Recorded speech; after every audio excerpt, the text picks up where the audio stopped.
அண்ணாமலை அவர்கள் அரசியலுக்கு வந்து 3 ஆண்டுகள் தான் ஆகிறது. அதை கூட பல அதிமுக தலைவர்கள் நாங்கள்லாம் காலங்காலமாக இருக்கிறோம், நீங்க வந்து 3 வருடம் தான் ஆகுது கத்துக்குட்டி அப்படின்லாம் விமர்சனம் செய்யறாங்க. இதுல என்ன ஒரு அரசியல் இருக்குன்னா, 3 வருஷம் தான் ஆகுது அண்ணாமலை அரசியலுக்கு வந்து. அவர்கள் அதிமுக 3வது இடத்துக்கு தள்ளிவிட்டார், பிஜேபி 2வது இடத்துக்கு கொண்டு வந்தார். இந்த அரசியலை புரியணும். அவர் பாரதிய ஜனதா கட்சியோட தமிழ் மாநில தலைவர் ஆனதுக்கு அப்புறம் பாரதிய ஜனதா கட்சி மீது இருந்த விமர்சனம்லாம் தூக்கி எறியப்பட்டது. ரொம்ப முன்னாள் அமைச்சர், அவங்க பேர் நான் சொல்ல விரும்பல, அவங்க இருந்தப்ப கேலியும் கிண்டலுமா சமூக வலைதளங்களில் பாரதிய ஜனதா கட்சி அவ்வளவு கேலி கூத்தாக்கப்பட்டது. அண்ணாமலை வந்ததுக்கு அப்புறம் சின்சியரான கட்சியாக மாறியது. பல இளைஞர்கள் அந்த கட்சியில சேர்ந்துட்டாங்க. குறிப்பா தென் மாவட்டத்துல நிறைய பிஜேபி மாறிட்டாங்க. அதை கொண்டு வந்தது அண்ணாமலை அவர்கள் தான். அதே போன்று இப்போ அவங்க நடைபயணம் சென்றார் இல்லையோ, அதுக்கப்புறம் பாரதிய ஜனதா கட்சி வாக்கு வங்கியெல்லாம் உயர்ந்து விட்டது. இன்னொரு விஷயம் என்னவென்றால், திமுக அதிமுக இதுதான் தமிழ்நாட்டோட 50 வருஷ அரசியல். ஆனா அண்ணாமலை அவர்கள் வந்ததுக்கு அப்புறம் பிஜேபி முன்னாடி வந்துருச்சு. 2024 பாராளுமன்ற தேர்தலில் பாரதிய ஜனதா கட்சி 7 தொகுதியில் அதிமுகவை டெபாசிட் இலக்கு செஞ்சது. 2வது இடத்துக்கு வந்துச்சு பிஜேபி. அதிமுக 3வது இடத்துக்கு, சில தொகுதியில நாம் தமிழர் கட்சி சீமானோட 4வது இடத்துக்கு போனோம். இதை கொண்டு வந்தது யாரு? அண்ணாமலை உருவாக்கின அரசியல். அதிமுகவை தோக்கடிச்சிட்டாரு. அதிமுக இன்னும் எந்திரிக்க முடியல. ஏன்னா அவர் ஒரு அரசியல் ராஜதந்திரத்தோட ஒரு கூட்டணி அமைச்சாரு. பாராளுமன்ற தேர்தலில் டிடிவி தினகரன், பாட்டாளி மக்கள் கட்சி, ஓபிஎஸ் அவங்க பிரிவு, ஜான் பாண்டியன், சண்முகம் அவர்கள், பாரிவேந்தர், ஜி.கே. வாசனுடைய தமிழ் மாநில காங்கிரஸ், இப்படி முக்கியமான ஒரு கட்சிகளை வச்சுக்கிட்டு அவர் கூட்டணி அமைச்சு திமுகவா பாரதிய ஜனதா கட்சி கூட்டணியா அப்படிங்கிற அளவுக்கு ஒரு வலுவான கூட்டணி அமைச்சார் அண்ணாமலை. அதுல அதிமுக தோத்து போச்சு. அப்படிங்கிற பட்சத்துல அவர் 3 வருஷத்துல வந்தவர் நாங்கெல்லாம் ரொம்ப வருஷம் விமர்சனம் பண்றதுல அர்த்தமே கிடையாது. 3 வருஷத்துல அவர் பெருசா சாதிச்சு காட்டிட்டார். அதே மாதிரி எதுலையுமே காம்ப்ரமைஸ் ஆகாம தைரியமா வெளிப்படையாவே பேசுறார். திராவிட முன்னேற்ற கழகத்துடைய ஊழல் பட்டியல வெளியிட்டார். அது ஒரு பாப்புலாரிட்டி அவருக்கு கொடுத்தது, மக்களிடம் பெருசாக போய் சேர்ந்தது. அதே மாதிரி அண்ணா திராவிட முன்னேற்ற கழகத்தை சேர்ந்த எடப்பாடி பழனிசாமி அவருடைய அரசியலை நாரா கிழிச்சார். அவர் எந்த மாதிரி அரசியலுக்கு வந்தாரு, தற்கொலை என்று சொல்ற அளவுக்கு கூட எக்ஸ்ட்ரீம் போனார். ஸோ அந்த அளவுக்கு போல்டா வெளிப்படையா பேசுற ஒரு தலைவராக இருந்தார். யாருக்கும் ஜால்ரா போடாம ஒரு கம்பீரமான அரசியல்வாதியா தமிழ்நாட்டில் 3 வருஷமா செயல்பட்டதுனால பாரதிய ஜனதா கட்சி வாக்கு வங்கி அதிகரித்தது. இப்ப என்ன, அதிமுக தான் தோல்வியில வீழ்ந்து போய் கிடக்கிறது.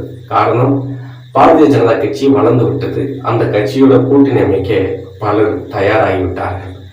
ஏன் அதிமுகவோட கூட்டணி வைக்க வரமாட்டேங்காங்க அப்படின்னா, அதிமுக கூட ஒற்றுமை இல்லாம இருக்கு, 4 பிரிவுகளா இருக்கு, வாக்கு செதறி கிடைக்குது. ஸோ வெற்றி பெற வாய்ப்பு இல்லை. அதிமுகவோட சேர்ந்தா கூட வெற்றி வாய்ப்பு இல்லை. அப்படிங்கிற காரணத்தினால அதிமுகவோட, அதாவது எடப்பாடி பழனிசாமி அவர்கள் தலைமையிலான அதிமுகவோட கூட்டணி வைக்க எந்த கட்சிகளும் வருவதாக இல்லை. இப்படிப்பட்ட சூழல் இருக்கிற போது அண்ணாமலை அவர்கள் தன்னுடைய கட்சி, எந்த அரசியல் தலைவரும் தான் கட்சி ஆட்சிக்கு வர வேண்டும், தான் அதிகாரத்துக்கு வர வேண்டும் என்று நினைப்பது தவறே இல்லை. பிஜேபி தமிழ்நாட்டில் ஆட்சி அமைக்கணும்னு அவர் சொல்லிட்டு போறாரு, அது அவருடைய உரிமை. அது எல்லா கட்சிக்காரனும் ஆட்சி அமைக்கத்தான் கட்சி ஆரம்பிப்பாங்க, அரசியலுக்கு வருவாங்க. அதைத்தான் அண்ணாமலையும் சொல்றாரு. அதை கண்டுக்காம விட்டு உங்க வேலையை நீங்க பாத்தீங்கன்னா அது இயல்பா முடிஞ்சு போயிடும். அதுக்கு ஒரு பதில கொடுத்து இப்படி பேசிட்டாரு அப்படி பேசிட்டாரு அப்படின்னு கொந்தளிக்கும் போது அது அண்ணாமலை அவர்களுக்கு பிளஸ் ஆகும், அதிமுகவுக்கும் மைனஸ் ஆகும் அமைஞ்சிருக்கு. ஆனா அந்த அரசியலை சரியா பயன்படுத்தின ஒரு அண்ணாமலை, அதான் படிச்சவரு தான்ங்கிறது. இவங்க எல்லாம் பழைய காலத்து படிப்பு, பழைய காலத்து அரசியல். அண்ணாமலை என்பது ட்ரெண்ட் அரசியல். சமூக வலைதளம் முதற்கொண்டு அண்ணாமலை அவர்கள் சரியான அரசியலை கையாண்டு அதை மக்களிடம் கொண்டு போய் சேர்க்கிறார். அதில் அதிமுக தோத்து விட்டது. அதிமுக திமுகவை தோத்துது என்று சொல்வதை விட அதிமுகவை தோத்து விட்டது என்றுதான் சொல்ல வேண்டும். அந்த அளவுக்கு ராஜதந்திரத்தோட அதிமுகவை வீழ்த்துவதற்கு சரியான ஒரு வியூகம் அமைந்துதான் 2024 பாராளுமன்ற தேர்தலில் அண்ணாமலை அவர்கள் பாஜக தலைமையிலான கூட்டணி அமைச்சார். அந்த கூட்டணி சக்சஸான கூட்டணி அமைஞ்சது. என்ன நோக்கத்துக்காக அமைச்சாங்களோ அது சக்சஸ் தான். கொஞ்சம் தான் நேரம் வெற்றி பெற்றிருக்கலாம், கொஞ்சம் ஒரு 10-12 தொகுதி வெற்றி பெறக்கூடிய தொகுதி தான். இருந்தாலும் திராவிட முன்னேற்ற கழகம் ஆளுங்கட்சியாக இருக்கிறதுனால அந்த கட்சி கூட்டணி வலுவா இன்னும் இருக்கிறதுனால பிரிவு இல்லாம பிளவு இல்லாம அதுக்கு சாதகமா வெற்றி பெறக்கூடிய சூழல் மாறிடுச்சு. இல்லைன்னா கொஞ்சம் கீழே இறங்கி இருந்தா பாரதிய ஜனதா கூட்டணி 10-12 தொகுதியில் ஜெயிச்சிருக்கும் பார்லிமெண்ட் தொகுதியில. ஸோ அவங்க இலக்கு என்னன்னா முதல்ல அதிமுகவை அடிக்கணும் அப்படின்ட்டு தான் அண்ணாமலை இலக்கு. அதை கரெக்டா 2024 பார்லிமெண்ட்ல செஞ்சுட்டாரு. அப்படி தோத்தனால தான் அந்த கட்சிக்குள்ளே எல்லாரும் எடப்பாடி பழனிசாமி அவர்கிட்ட போய் கட்சியை ஒருங்கிணைக்கணும், எல்லாரும் ஒன்று சேர்ந்தா தான் கட்சியை ஜெயிக்க வைக்க முடியும் அப்படின்னு பேசினதாக ஒரு தகவல் இருக்கு. அதை முன்னாள் அமைச்சர்கள் SP வேலுமணி, செங்கோட்டையன், சண்முகம், KP, அதாவது அவர் அன்பழகன், நத்தன் விஸ்வநாதன் போன்றவர்கள்லாம் போய் பேசியதாக தகவல் சொல்றாங்க.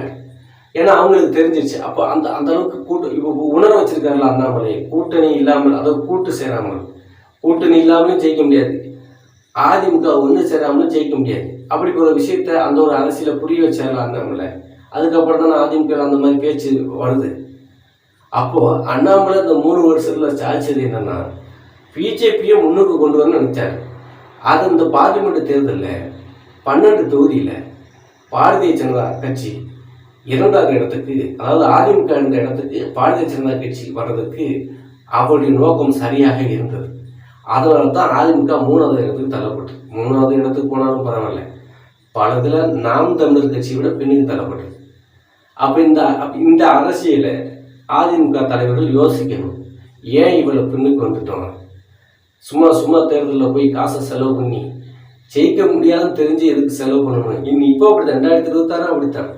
ஒற்றுமையாக ஒன்று சேராமல் எத்தனை தேர்தலை சந்தித்தாலும் அதிமுக வெற்றி பெற போவதில்லை.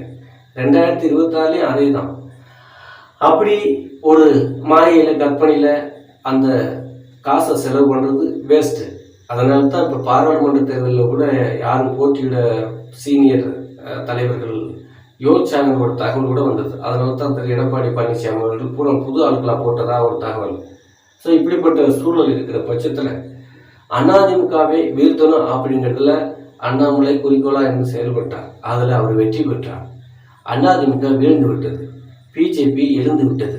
அண்ணா திராவிட முன்னேற்ற கழகம் 3வது இடம் 4வது இடத்துக்கு தள்ளப்படும். விஜய் சீமான் கூட்டணி சேர்ந்தால் அதிமுகவை பின்னத்தில் தள்ளிவிட்டு 3வது இடத்துக்கு கூட வரக்கூடிய வாய்ப்பு இருக்கு. அதிமுக 4வது இடத்துக்கு போயிட்டு இருக்கு.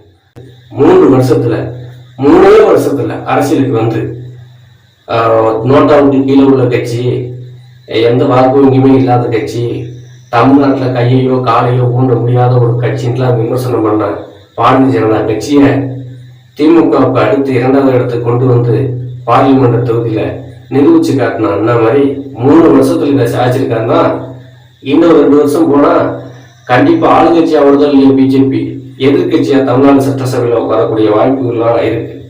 அந்த வகையில ரொம்ப அரசியல் நுணுக்கத்தோட நீட்டா அவருடைய பாதையில போயிட்டு இருக்காரு. ஸோ அண்ணாமலை பிஜேபிக்கு மிகப்பெரிய தூணாக இருந்தார் என்பதுதான் உண்மையான வரலாறு. மீண்டும் ஒரு அரசியல் செய்தியோட சந்திப்போம். நன்றி.